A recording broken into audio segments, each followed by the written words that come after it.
Welcome to That Analytics podcast, the show where you learn how to measure your marketing so you can make better decisions that save you time and save you money.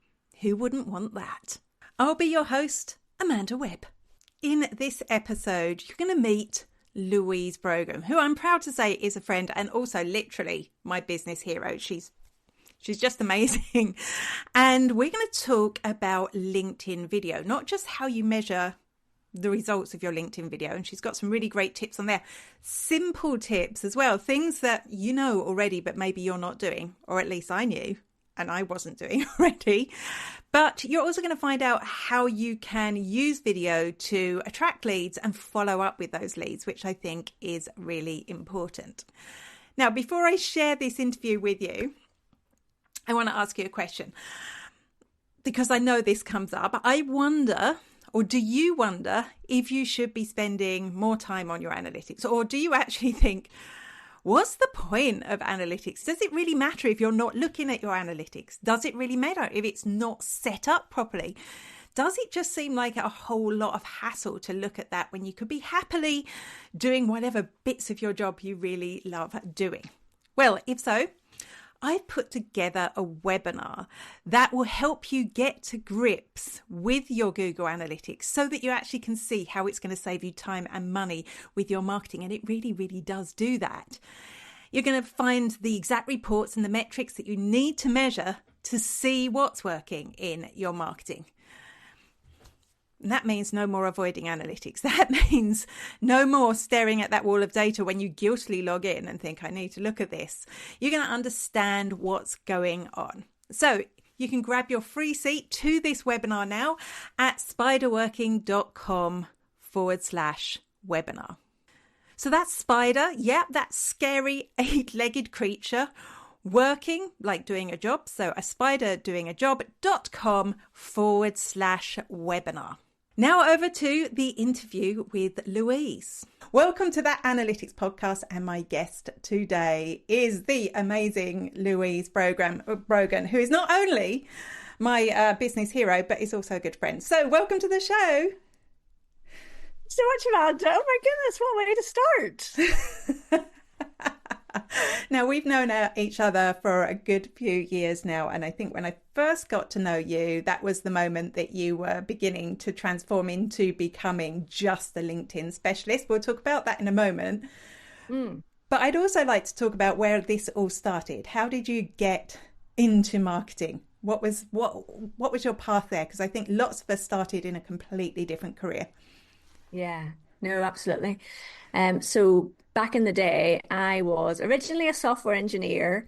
Then I worked in health service as an IT project manager. And it's a bit of a long rambling story, which we're not going to go into in depth. But basically, I had 3 children and was working part-time in the health service in my IT project management role. And I was ready to step up to the next level of my career. And I was told that would not be happening unless I went back to work full time. And I didn't want to go back to work full time because I had one child about to start primary school, one starting nursery school, and a tot at home. And I didn't want to be at work I didn't want to be out of the house from 8 till 6 every day. And lots of people choose that, and I have no problem with that. It just wasn't the choice for me. So I had to start thinking, what else am I going to do? And I started my first proper business, Amanda, was actually a craft shop. I actually met somebody this morning and they said to me, are you still doing crafts? I was like, oh no, not even recreationally. I knew I wanted to have a business, and my sister was really good at card making. And I thought, why don't we start card making classes? And I ended up opening a shop selling paper craft supplies while working in the health service. So it was exhausting, and being a mum to these 3 kids. But I did manage to get the kids from school and nursery and all that stuff. But after about a couple of years in the shop, somebody from the local council came to see me and to go through my books and to give me some support with my business. And within half an hour, she just turned to me and she said, Louise, how are you with honest feedback? And I was like, I am here for it. Give me the honest feedback. Like, I was struggling. And she said, this business is not you're not even paying yourself. You're not, it's not really thriving, and you're exhausting yourself. And look at these numbers and look at those numbers. She said, but actually, you're really good at Facebook. This was back, Amanda, in 2013, when most small businesses knew they should probably have a Facebook page, but didn't really know what they should be doing on there. And she says, I think actually you could take your skill set and you could help other small businesses with how to use social media. And that's where it all began. So thank you so much to that lady, Nuala, who started me down this path. I was so lucky. I was able to get out the lease for my shop really quickly, closed the shop, didn't quit my job for another 2 years because I'm very risk averse and I didn't want to just, and I needed to build up a social media business. But that's how it started. And I don't have any marketing qualifications. I do have a master's in computing, but that was like programming and, coding and stuff. That wasn't to do with marketing. And in the health service, I was basically helping nurses implementing software programs for nurses and social workers who needed to, become digitized. So no marketing background there either. That's I kind of think how I our got stories are quite parallel because I went down a route. I want to start a business, started a business, and realized that actually what I was good at was the digital marketing piece. And I started with Yeah. Facebook too. So why then you started with Facebook? Why the transition to just focusing on LinkedIn? So when I started building the social media business, I did Facebook, Instagram, Twitter. Back then, we didn't have all those other things like TikTok and stuff. And I actually ended up working with Facebook and Instagram on their She Means Business program. So I used to host events in Northern Ireland for the She Means Business program. But I started working with, everything changed for me when I started to invest in my business and invest in coaching. And I was working with a coach out of the US who I met through podcasting. And like I've been in business 10 years, so there's lots and lots of moving parts to all of this. But she suggested that to stand out in my space, I could consider niching down to one platform. And I had started to speak locally at business events. And I remember I was in a room at the council and there's about 100 people there, and they're mainly men in suits from my memory. And it was like a management institute type event. And I was there to speak about social media. And the guys on the floor just kept asking me about LinkedIn. And I was like, oh, don't really know much about LinkedIn. So I thought, I should start learning about LinkedIn because these guys have a bit more money than my lovely clients who are kebab shop owners and Pilates class owners and people like that who are also lovely, wonderful clients. And I started looking into LinkedIn, and it just all kind of fell into place that this is back in 2018, I want to say. Nobody wanted to touch LinkedIn. So it was a wide open market, so I started learning more about how to use LinkedIn. I realized on LinkedIn, I got clients far quicker than I got on the other social media platforms. And I got clients who had money to spend on their marketing. So that was lots of different reasons why. But that's where I kind of stuck my flag in the sand for LinkedIn. And it was so good, Amanda, because then I started to niche down into learning everything about one platform. So I didn't have to worry about the updates on all the other platforms. I started to write articles about LinkedIn, like really in-depth articles about LinkedIn. My podcast switched to LinkedIn. It was just became easy because I only had to consider one platform. And it absolutely paid off because, as you know, nowadays, a lot of people want to know about LinkedIn. And there's a lot of people who are LinkedIn experts and consultants around, but I've been doing it longer. So that's nice. You got in at exactly the right time when LinkedIn was still a little bit boring, I'm going to say, because now we know it's like a fun network, but back then it was a lot more sedate. So you've grown with it, I'm guessing. Yes, but actually, interestingly, my clients are a lot of them are professional B2B companies who don't want to be creating fun videos. They want to be creating, quite serious videos. And I explain how it works and how to test out different things. But a lot of my clients, hire us because you know, they want to be seen as professional, serious B2B companies. They are in financial services, they are in learning and development, they are white collar businesses, a lot of them. And that's how they want to be represented. So yeah, I have wonderful coach consultant clients who are not necessarily like that, but a lot of my clients are people who don't want to see pictures of you with your cocktail on a Friday night on LinkedIn. And as you say that, I imagine that there's a whole bunch of people who are listening that are breathing a sigh of relief. And I might actually be one of them, because I'm absolutely terrible at sharing personal content on LinkedIn.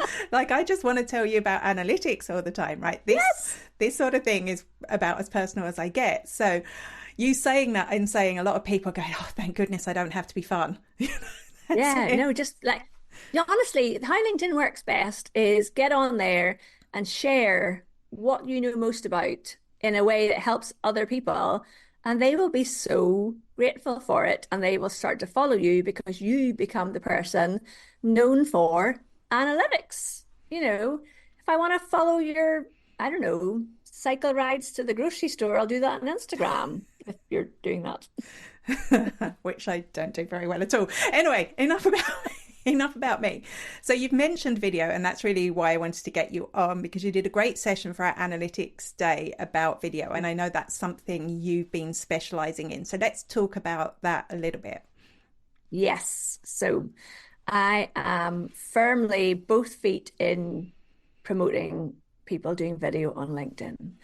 I think there's lots of different reasons for this, and this is how I generally operate. Like, you just heard my story about how I ended up working in the space of working with LinkedIn. I consider lots and lots of different options, but if you think about all the AI that is floating about at the minute, and we're trying to figure out, is that real? Is that, did they write that themselves? When you put a video of yourself speaking onto LinkedIn, for now, we know it's you. We know it's you. You come across, we connect with you. We connect visually far faster than we do with the written word. But the other thing with this is, I have come up with this. I love a good acronym, Amanda. The COPE method of using video on LinkedIn, which is create once, publish everywhere. And what that looks like is I record a video with a client. So an example is a client, let's call her Lynn. Last week, we recorded an hour's worth of video, which we will turn into 8 video posts for LinkedIn. But it doesn't stop there. We then take the transcript from that and we write a blog post. That blog post goes out on LinkedIn as a LinkedIn newsletter. We cut that blog post up into short written pieces for LinkedIn. We have the 8 videos for LinkedIn. Then we are now moving into also repurposing that video onto YouTube. Clients are embedding the videos onto their website along with the written blog post. So it is create one piece of video content and do as much as you can with it. And we don't put it on other social media platforms, but we give the clients the video and they are putting it on to their other social media platforms as well.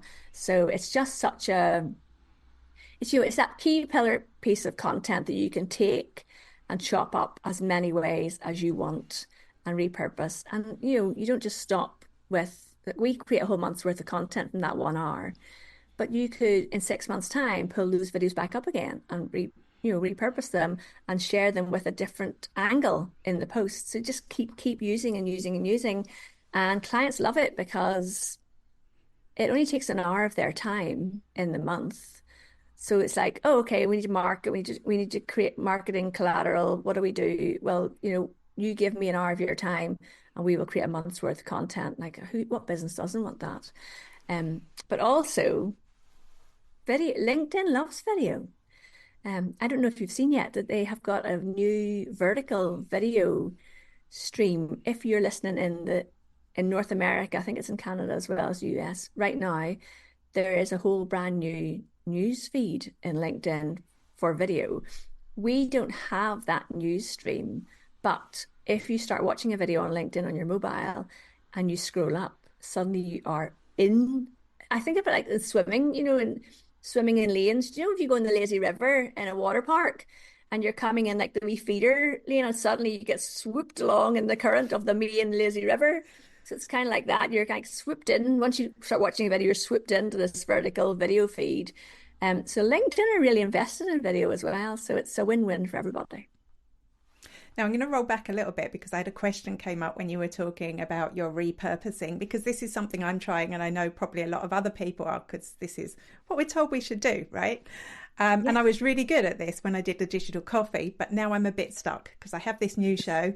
I do the show. How do I, is there a way that when you're recording that initial 1 hour video that you make sure there are actually going to be clips that are useful that you can cut out separately? Yes. So what, and this is so funny, Amanda, because, the cobbler's children have no shoes. I was talking to my operations manager last week and I said, oh, how are we going to promote this package? And she said, well, Louise, you've got to do it for yourself, for your own business. And I'm like, oh, okay. How's that going to work? Because with my clients, I'm the one prompting them with the questions. So I'm going to have to prompt myself. So what we do is if we have an hour and we want to get 8 videos out of that 1 hour, I have 8 questions. It's as simple as that. But we also, I don't know if you have seen StreamYard recently, Amanda, but oh my Lord, they have upped their game big time. So I have moved recording the video content into StreamYard, not for streaming live, which was originally, I think, what it was supposed to be doing. That is what I use for my live streams. But when you do a recording on StreamYard now, it will generate the 5 best clips from your video for you. And they are under a minute long. And I have to say, they are really good at picking out really good clips to use. So that's something that I'm doing. And I would never have thought of doing StreamYard for this kind of work, except it's Mike Stelzner's fault. I was on the Social Media Examiner podcast and he says, oh, we use StreamYard now for these. And I was like, really? That's interesting. And it was more to do with zooming in and out people. You can have different focuses during the recording with it. But this generating of clips from the video, it's so easy to do. And it's really, any little tool that can help you in that kind of way, I think, is just a bonus. So yeah, that's one way. But the initial way we do it is we have 8 questions, and the client knows in advance these are the 8 questions Louise is going to ask me, and I ask them, and then they answer them. I'm not in their videos, by the way. That's the other thing. It's just the client space, a talking head video. So if you have somebody in your team who can do this with you and prompt you that's probably the best way to keep track of, rather than just talking and talking and talking for an hour and thinking, well, what am I pulling out of this? Yeah, I definitely need to think of a structure for mine, because I used Descript to pull out the clips and it pulled out some good clips, but they just weren't working in my edit. Anyway, that's a whole other thing, because we want to talk about analytics. That's why we're here. I just thought, I know people have that question. I know people are struggling with that. If I am, then other people are, right? So all this video, it's okay, even if you're just spending an hour recording a video and hiring somebody to do all the repurposing like you, that's still a time investment and it's a money investment. So you want to know it's working. And that's the thing with everything we do. Like back in the day when I first started, maybe when you first started, we just put content up and cared about reach. But times have changed, right? So how do we measure the success of this? Okay. So if you forgive me, video watchers, I'm going to get my actual data on my phone so I can give you an example. So I did an experiment on comparing LinkedIn newsletter, LinkedIn video, and LinkedIn a YouTube video, because I wanted to see, if I'm creating this content and I'm putting it out there, where am I getting the most bang for my buck from? So I'm just going to share some of those stats with you guys now, okay? So the LinkedIn newsletter, I have over 5,000 subscribers. So if you don't know what a LinkedIn newsletter is, by the way, it is, you can create one on your company page and you can create one on your personal profile. When you first publish it, everybody in your network is invited to subscribe to it. And I try to publish one every Sunday, and you pull in different pieces. It has to be interesting for people to read, basically. So of my newsletter that I published, 5,328 subscribers, 673 people read the newsletter in the last week. So that was great. Then YouTube video comparison, at this stage, I had 53,504 subscribers. Of that, 38,564 people had watched one of my videos in the last 7 days. Like, that's a massive amount of people. If you think the newsletter, 673 people read it. The video on YouTube, 38,564. Now, that's not just one video. Of course, I didn't do this on one video. Then I posted a video on LinkedIn, and in 2 days, I had 558 views in 2 days. So, And that was on one video. That was one video, yeah. So how a view is counted on LinkedIn video is if someone watches it for more than 2 seconds, right? So like, well, like Louise. But if you think about that, when people are scrolling and they just zoom past your video, that's not counted. So 200 people scrolled right on past. So it was shown to 558 views in 2 days, and it was shown to 792 people. Okay. So I think that the video content, so you've got the views, and the other thing is you watch them over time because they increase. So that's interesting as well. On LinkedIn, if I went to that same video now, it would be watched by a lot more people. It's not like you publish it and it's gone. If you look at somebody's personal LinkedIn profile or their company page, video has its own tab on your profile. So if someone wants to go, like while you're listening to us, go to LinkedIn and look me up, Louise Brogan, and you'll see, so newsletter is set to the first thing that you see in my content, but there's also a tab that says video. And if you click on that, you'll see just my LinkedIn videos.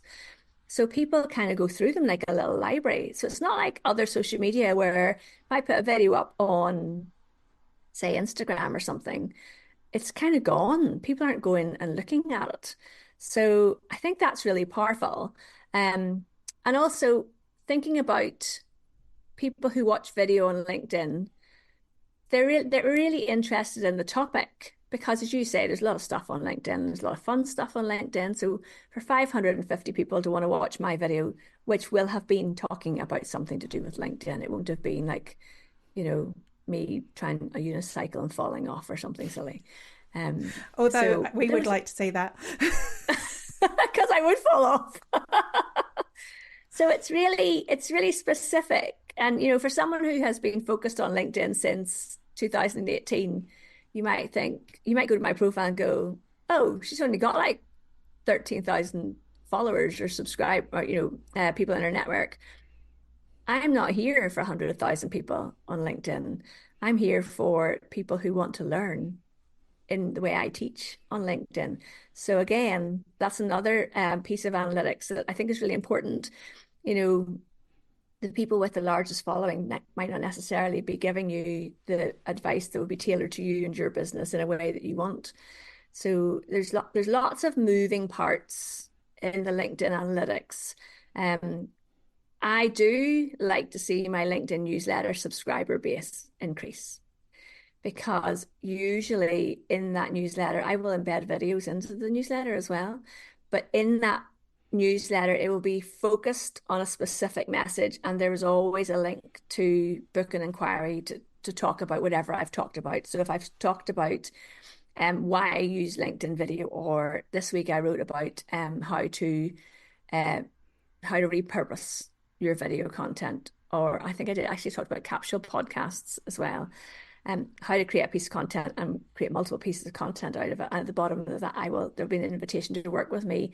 And that, at the end of the day, is what matters, is, are you getting leads? Are the right people signing up to book a call to talk about your products and services? And where are they coming from? In my inquiry form, it asks you to say, where did you hear about this? And you click YouTube or LinkedIn or wherever you've heard about me as well. And those are the key things that I'm measuring. Like, where is the effort that I'm putting out? Where am I getting the return on that time spent that is leading to inquiries that are leading to opportunities to work together? And that's great, because I think with obviously I love all the tools, I love analytics, I love all that, but you cannot be asking on your form where people heard from, because what with cookies and everything, very often we don't know. As good as analytics is, whatever platform you use, whether it's Google or something else, there's going to be a certain amount of information you lose. So I think that's a really important step to have that in your form. Mm-hmm. And even if you don't want to delve into analytics and UTMs, that's something everyone should be doing. Bringing it back a little bit, so you're telling me that the process that we go through, which is great. Is there a value in 2-second video views? And what is that value? I would say it is about visibility and awareness. Don't they say that it takes 9 or 10 touches for someone to become interested enough to want to reach out to work with you? So there's analytics, Amanda, and then there's real life where people meet you and say, "Oh, you're in my LinkedIn newsfeed all the time." And that is to do with video, because they're not talking about the posts. They're talking about when they see my face on video. So yes, I do think there is value in that. I think that we're all busy. Like, I don't watch loads of videos online. This is the irony. I do podcasting, and I do writing, and I do video. And how do I learn? If I want to learn something, I want to read it. I usually find people through podcasts. And then if I want to really learn something, I tend to want to read it, even though my own content goes out mainly as video. That's like, I'm sure it's not abnormal for a lot of people. No, it's not. I'm kind of the same, except for when it's something like I wanted to fix my bike at the weekend, and I do have books and manuals.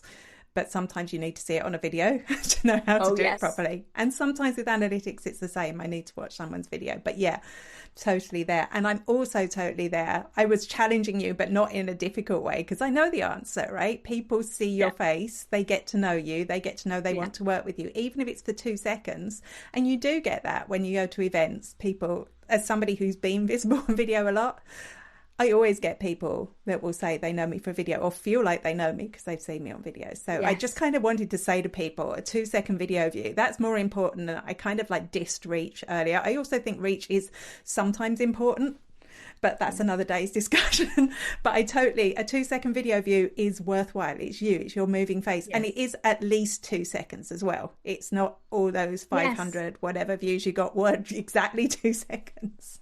And I remember, because I used to be a swimmer, and my coach, they used to say, how do you count? Because you count in your head when you're swimming, when you're in a competitive swimming environment, and it's 1,001, 1,002.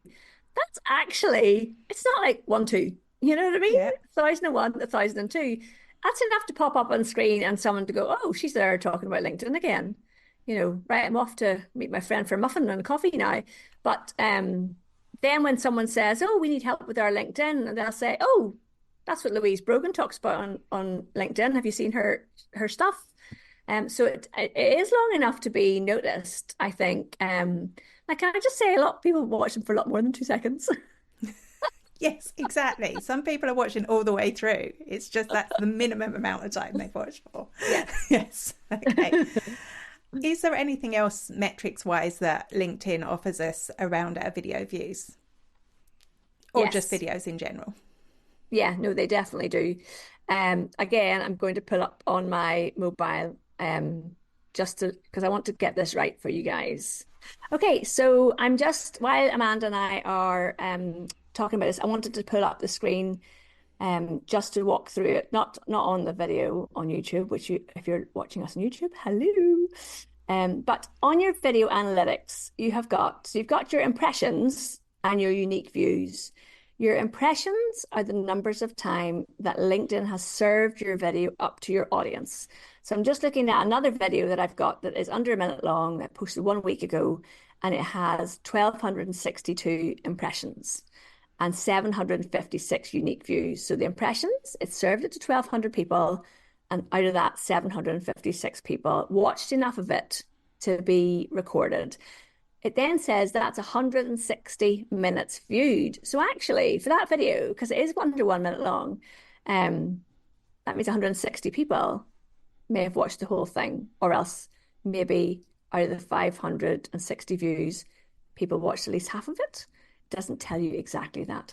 The other thing it gives you is the top video viewer demographics. So I think this is really important. Who is actually watching my video? And if I look at that, 10% are founders, 8% executive directors, 7% business owners.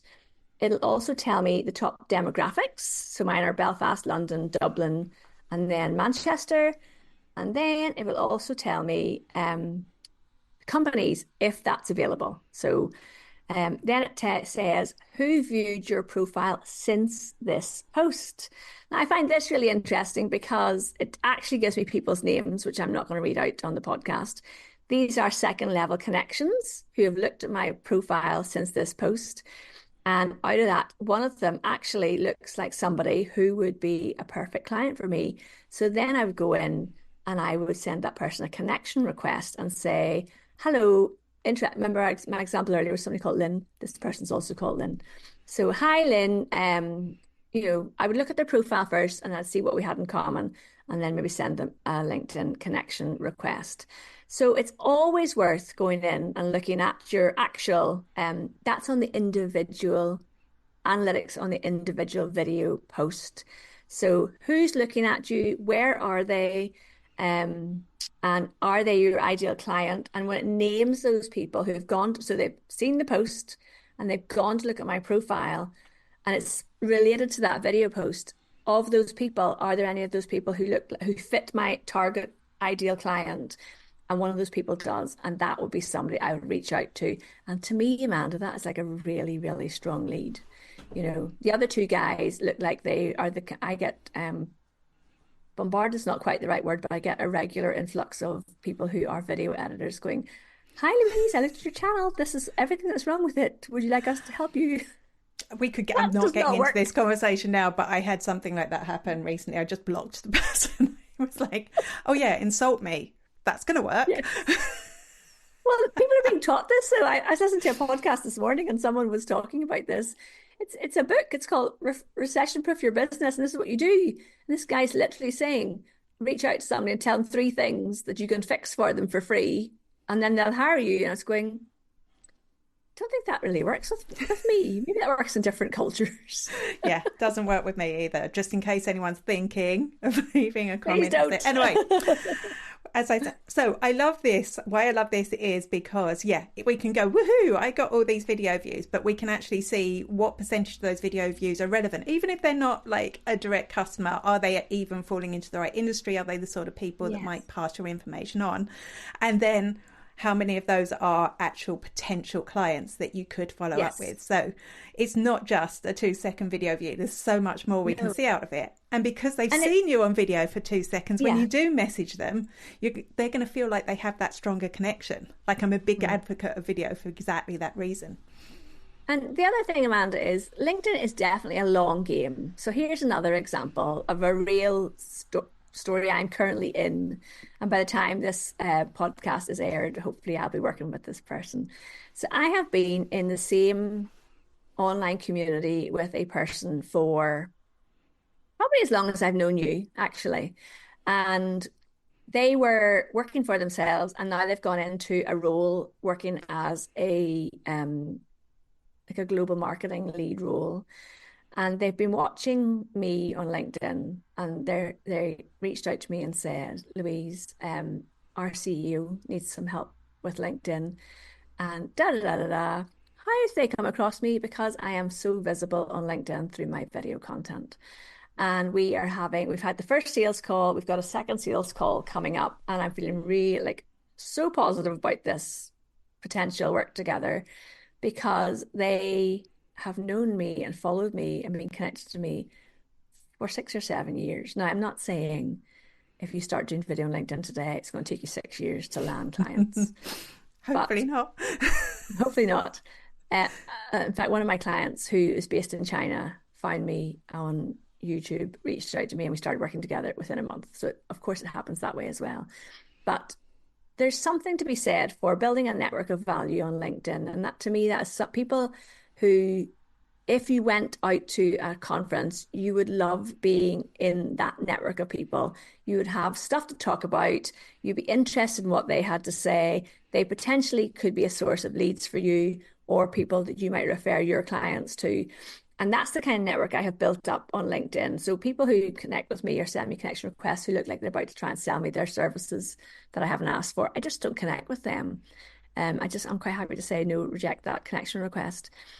And when you do that and you're consistent in showing up and talking about your area of expertise, then people just refer you business and reach out to you and say, can we have a chat about your services, or can you help our company with XYZ? And that to me is that's why LinkedIn is really powerful. But as long as you use it in that way. So you're more cautious is not the word, but more Strategic. thoughtful, strategic about how you're using it, who you're connecting with, and what you're showing up and talking about. So yes, of course, I could talk about, you know, fabulous, exciting things going on in my personal life, but would that actually drive me any business? The other thing, I had a discussion with somebody recently, with a group of people recently, about negative posts on LinkedIn. So where people are like, you know, exposing someone else for doing this, that, or the other. And I might know those things go on, but nobody wants to work with me if all I do is complain about stuff as well. So again, be strategic in how you're using this platform. What do you actually want to be hired for, or what work do you want to do, and show up and talk about that stuff, and the work will start to come. Great. And I am also an advocate of this. I know it works, so definitely try. And definitely, though, I do think you need to keep an eye on the things like the metrics to make sure you are reaching the right people, because sometimes we can just end up thinking we're doing great and then realizing that we're reaching all the wrong people. That's happened to me in the past. Yeah, but that's, you know, the people that LinkedIn is showing my video to will be based off of the network that I've already built. That's the other thing as well. So if you like, when I looked at those video analytics there that I just talked through a minute ago, if that was saying that all of those people were, I don't know, voiceover artists, I'd be thinking, what am I doing wrong here? Why am I? Yes. I have lots of lovely voiceover artists in my network because I did do a session with them a couple of years ago. Nothing wrong with voiceover artists; they're amazing. I'm digging myself out of a hole here. But I want to work with people who are the decision makers in a business. And when you look at the job titles of the people who are watching my videos, that fits. So it's really important to check that you're not just sharing loads of content out to people who are very lovely and supportive, but are never going to work with you. So that's great. That's one takeaway. Check who's watching. The other takeaway I had is definitely your form, because I'm into this.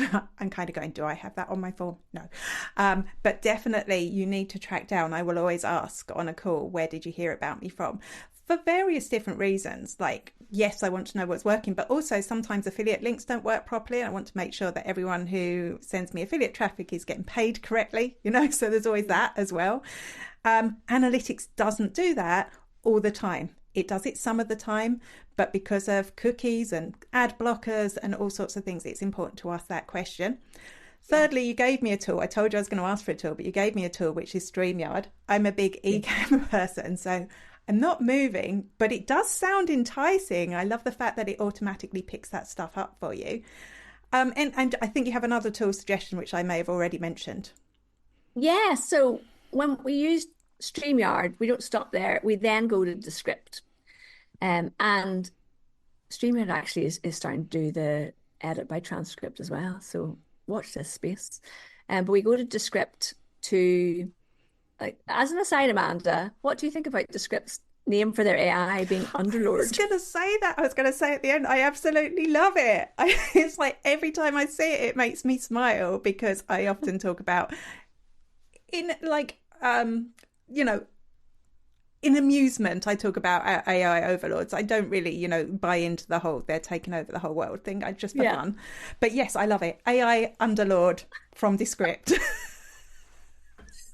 It makes me think that there is definitely a company that's created by lots of bros, actually. But yeah, people like me, I'm not a bro. No, you're not, bro. I love the script for how it takes away, it's so easy. Takes away the ums and the ahs and you edit everything by the words. I think that is fantastic. It has got something, I haven't used this yet, where it's supposed to do, and I'm not sure I want to do it. It's meant to track your eyes so that Oh, I saw that. Yeah, I haven't done it either. you that your eyes are looking into the camera. So I don't know if that means you have to record it and it pulls your. I don't know. It's a bit weird. So I haven't done that. But the other bits I think are really good. It is not as good as picking out the best bits as StreamYard is so far for me. But yeah, no, I love both those tools. I also have another tool that I use, and that's Adobe Premiere Rush. And I'm sure that somebody who has probably got qualifications in graphics and media will be going, "Oh, Louise, you can do all of that in one tool, all those things you're talking about." But you learn how you learn. You like the things you like. But yeah, Premiere Rush we use, and that's where we put in like the fade screen at the start and the divider bit that says, "Oh, here's the next chapter," blah blah blah. So yeah, that's another tool as well that I use. But Cool. yeah, so StreamYard, Script, and Premiere Rush are three tools we use on our video content at the minute. Fabulous. Now, time for our quick fire round. And this is you're the first person to answer, so everyone else's answers come after you. Okay. Data, data, or data? Oh Lord. Okay, so I did a master's in computing and information systems, and and that's where I met my husband, and we can't agree on this. So a database, but I'm using data, so I do both. Sorry. I do sometimes say data almost by accident because I'm definitely a data person. But I think it's because we just have so many influences now. We hear Really? American voices, we hear English voices, and there's somebody I don't even know where he's from. I watch his YouTube videos, and he's called Loves Dada, and it's like I don't even know where that comes from. He's not English. He may be Australian or New Zealand, or South Africa. I'm just terrible at accents. So it does. I understand where you come from, but I'm Yes. definitely a harder data person. So the other word that I used to have a real problem with this was the word king. I used to always say keen and queen. And I think that actually from where I live, because other people do it too, I say keen and queen, and I'd be going, why am I saying keen? It's not keen, it's king. And then the word Chicago. My daughter's like, Mom, it's not Chicago, it's Chicago. And I'm like, why don't I just call it Chicago? So I apologies think I'm to with anybody you who on lives in Chicago, but I'm definitely not with Chicago, you in King right? and Queen. King, I Queen. know, it's weird.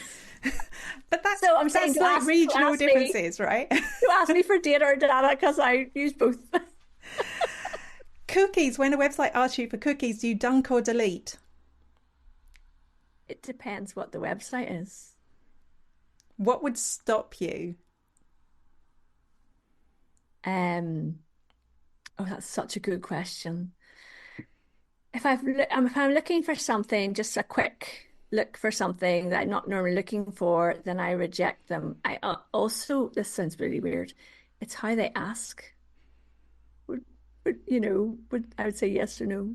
If it's a company like, no, it's not a company like, if it's the National Trust, I'd probably accept. It doesn't even Do make you see? any sense. Because My they have decisions the don't word make, trust in their name. There you go. I don't know. My answers don't make any sense to any logically minded person. You're not going to discount everything I said in this podcast. Okay, final question, but I kind of know the answer to this after our discussion. AI or no AI? Oh yeah, we're using AI. Yeah. Absolutely. Yeah, I mean, if you are running a marketing business in 2024, you have got to be using AI or you will get left behind so fast, honestly. And saying that, Amanda, like we write content for our clients for LinkedIn, and it's a human writer that writes it. And then we take it to AI and say, I love this. So it's how you prompt everything, isn't it? And I say, could you please make light edits on this and please highlight the changes that you want to make? And then I'll review them, So it literally will be in a paragraph of maybe 20 words. It might just change like two words. And it just reads a little bit better. So yeah, absolutely. And using the AI to generate, what are the best clips from this, blah, blah, blah. Yeah, absolutely. So now I feel like, because you're the first person I've asked this question, companion question, ChatGPT, Gemini or Claude?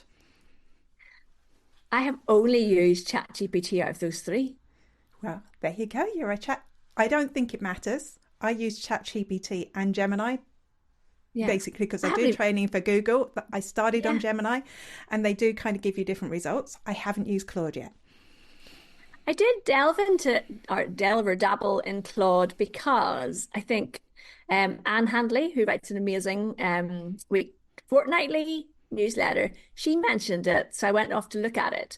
But yeah, I have the paid version of ChatGPT and I find it really useful. So, you know, it's one of those things, isn't it? If you start shopping in a particular shop and you like it, it's really hard to get people to change where they start. So it's like winning hearts and minds at the start. Yeah. Yeah. Mm-hmm. Yeah, definitely. Great. Okay. So now is the time for you to tell us more about you, what you do and where we can find you.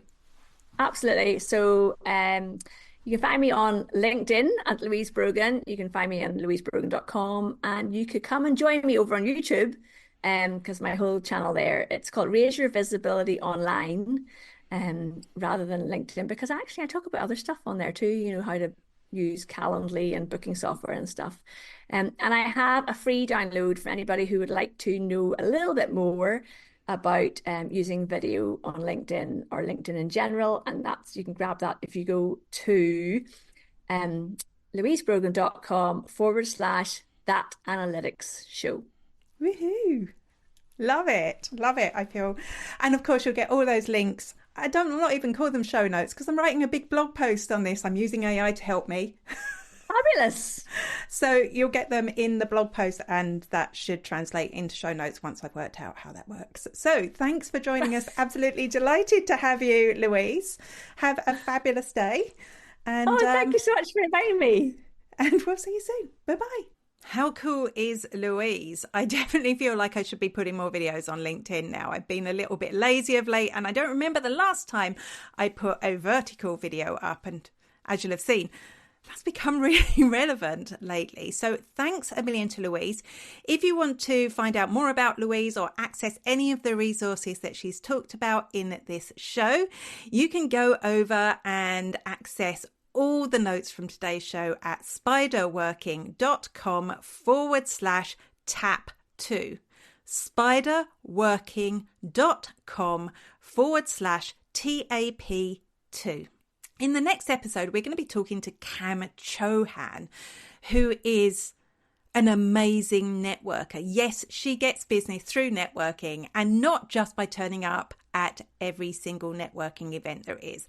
She's going to share some great ways of measuring your networking success and what you might be able to do more effectively. So it's going to be a great show. See you then. This podcast is heard along the Marketing Podcast Network. For more great marketing podcasts, visit marketingpodcasts.net.